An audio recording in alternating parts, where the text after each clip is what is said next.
SC में एक अहम सुनवाई। एसआईटी ने एससी में दाखिल की स्टेटस रिपोर्ट। जांच के लिए एसआईटी ने समय मांगा है। जांच अभी शुरुआती दौर में है। अभी तक 7 गवाहों के बयान दर्ज हो गए हैं और ऐसे में देखिए, मंत्री विजय शाह ने कर्नल सोफिया कुरैशी के ऊपर में विवादित टिप्पणी की थी, जिसके बाद हाईकोर्ट ने स्वतः संज्ञान लेते हुए एफआईआर दर्ज करने की बात और आदेश दिया था। और इसी के बाद इसी आदेश को चुनौती देने के लिए सुप्रीम कोर्ट का दरवाजा खटखटाते हैं विजय शाह। वहां से भी उन्हें फटकार लगाई जाती है और फटकार लगने के बाद देखिए पूरा मामला क्या है। देखिए, ये हम आपको बता दें कि विजय शाह ने कर्नल सोफिया कुरैशी का अपमान किया। कर्नल सोफिया कुरैशी को आतंकियों की बहन बताया था। 12 मई को विजय शाह ने इंदौर के महू में ये बयान दिया था। और उसके बाद देखिए सुनवाई क्यों हो रही है, अब ये भी हम आपको जानकारी दे दें कि 14 मई को हाईकोर्ट ने स्वतः संज्ञान इस पूरे मामले को लेकर के लिया था, जिसमें उन्होंने विजय शाह पर एफआईआर दर्ज करने का आदेश दे दिया गया था, जिसके बाद एफआईआर भी दर्ज हो गया था। हाईकोर्ट के खिलाफ देखिए एससी पहुंचे थे विजय शाह और 18 मई को सुप्रीम कोर्ट ने उन्हें जबरदस्त फटकार लगाई। उन्होंने कहा, आपकी बातें शर्मनाक है और शर्मसार कर देने वाली है। ऐसे में एक एसआईटी का गठन करके जांच यहां पर करने की बात की थी। और देखिए कब क्या क्या हुआ वो भी हम आपको बता दें। 12 मई विवादित बयान दिया गया। 13 मई विजय शाह ने माफी मांगी। 14 मई हाई कोर्ट ने स्वतः संज्ञान लिया और एफआईआर दर्ज कराई। 16 मई एससी का दरवाजा विजय शाह ने खटखटाया। 19 मई एससी में माफी की अर्जी खारिज कर दी गई। एसआईटी इसके लिए फिर गठन किया गया ताकि एसआईटी अब इसके पूरे मामले की जांच करे। 27 मई एसआईटी ने रिपोर्ट एससी को सौंपी है। और अब आपको बता दें और थोड़ा समय जो है यहाँ पर मांगा गया है। अब कौन है विजय शाह, ये भी हम आपको बता देते हैं। देखिए, खंडवा की हरसूद सीट से लगातार 8वीं बार जो है जीत करके एमएलए बने। एमपी सरकार में कैबिनेट मंत्री, शिवराज सिंह और बाबूलाल सरकार में मंत्री रहे। निमाड़ में बीजेपी का आदिवासी चेहरा, मकड़ाई राजघराने से ताल्लुक रखते हैं। तो ये देखिए कौन है विजय शाह, इसको लेकर के हम आपको पूरी जानकारी दे रहे हैं। और चलिए ज्यादा जानकारी और बातचीत के लिए हम सीधे रुक कर लेते हैं अपने लीगल एडिटर आशीष सिन्हा का। आशीष, जिस तरह से अभी एसआईटी की तरफ से और समय की मांग की गई है और उसके बाद अब इसको लेकर के सुनवाई हो, पूरी जानकारी क्या है, हम चाहेंगे विस्तार से आप दें। देखिए, अभी सुनवाई जो है किरण वो थोड़ी देर के बाद शुरू होगी। जो एसआईटी ने सीलबंद लिफाफे में अपना जवाब दाखिल किया है उसकी कुछ एक्सक्लूसिव जानकारी है जो हम अपने दर्शकों के पास लेकर आए हैं। पहली जानकारी ये कि एसआईटी ने अभी जांच पूरी करने के लिए समय मांगा है। एसआईटी ने कहा है कि अभी हमें कुछ समय और दिया जाए ताकि हम जांच पूरी कर सकें।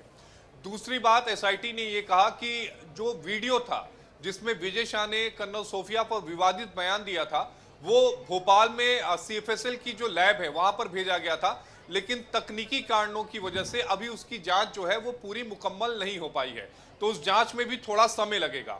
इसके अलावा एक जर्नलिस्ट था जिसके मोबाइल को भी एफएसएल जो है वो भेजा गया है और उसकी जांच रिपोर्ट भी आना बाकी है।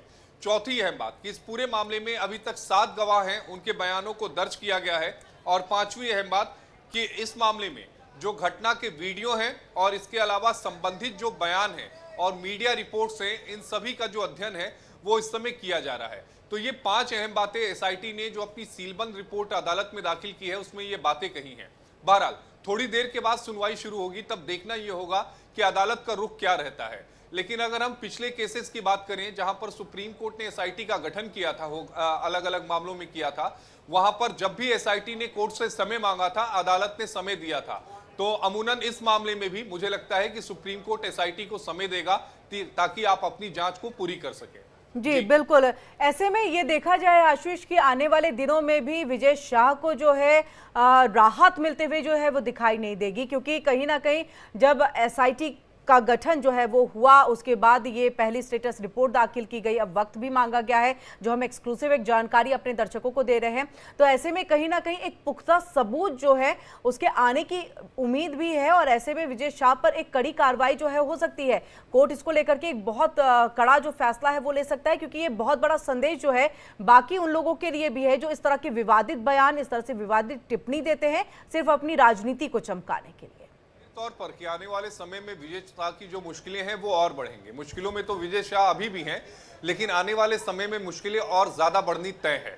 हालांकि विजय शाह ने अपने बयान में सफाई दी और ये कहा कि उनके कहने का मतलब वो नहीं था और वो वहां पर स्लिप ऑफ टंग था, लेकिन अदालत को ये बात अभी भी नागवार गुजरी है और अदालत ने साफ कर दिया कि हम किसी भी तरीके की माफी की जो उम्मीद है विजय शाह, वो देश की सबसे बड़ी अदालत से ना लें। और उसके बाद दूसरी बात अदालत ने ये कही कि कानून सम्मत इस पूरे मामले में कार्रवाई होगी।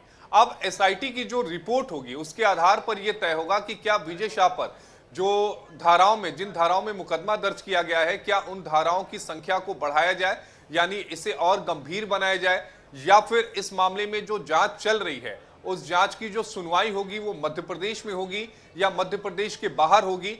ये भी देखना बेहद इंपॉर्टेंट होगा, क्योंकि इस मामले में एक कैविएट अर्जी भी दाखिल की गई है। जो कैविएट अर्जी है जया ठाकुर ने दाखिल की है, जिसमें जया ठाकुर ने यह कहा है कि इस मामले में कोई भी फाइनल आदेश जारी करने से पहले अदालत उनके पक्ष को भी सुने।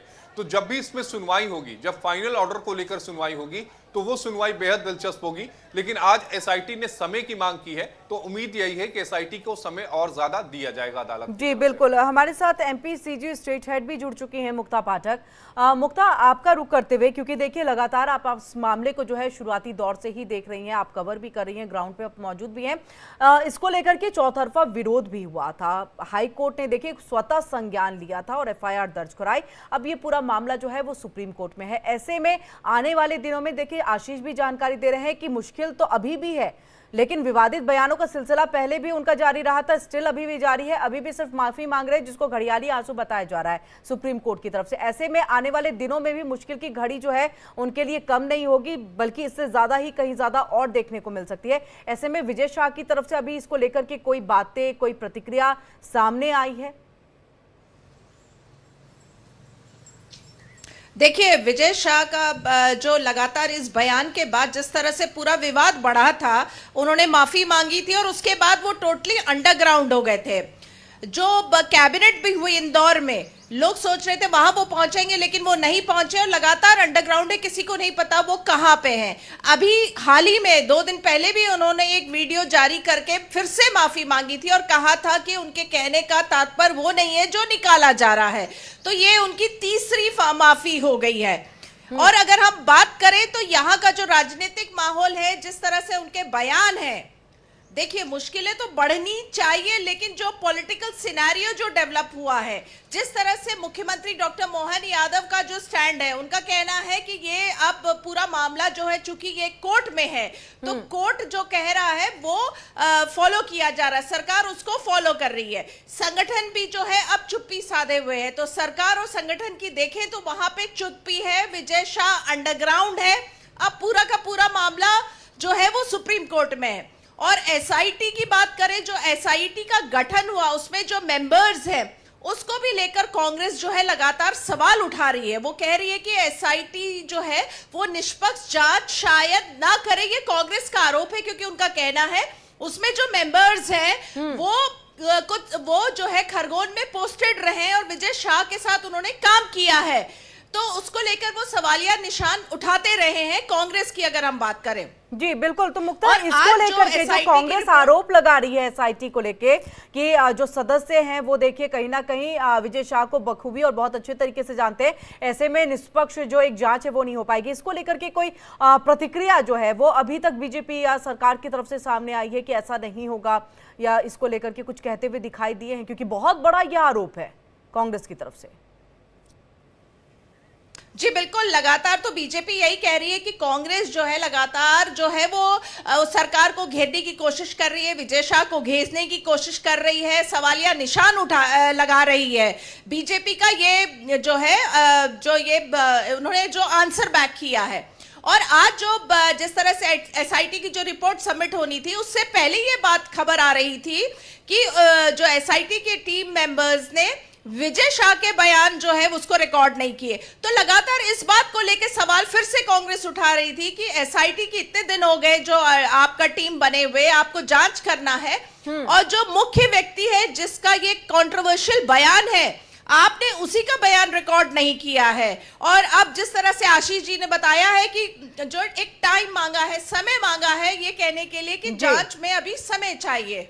जी बिल्कुल मुक्ता, आप नजर बनाए रखिएगा, आगे भी अपडेट के लिए हम आपके पास वापस लौटेंगे। तो लगातार कांग्रेस हमलावर है।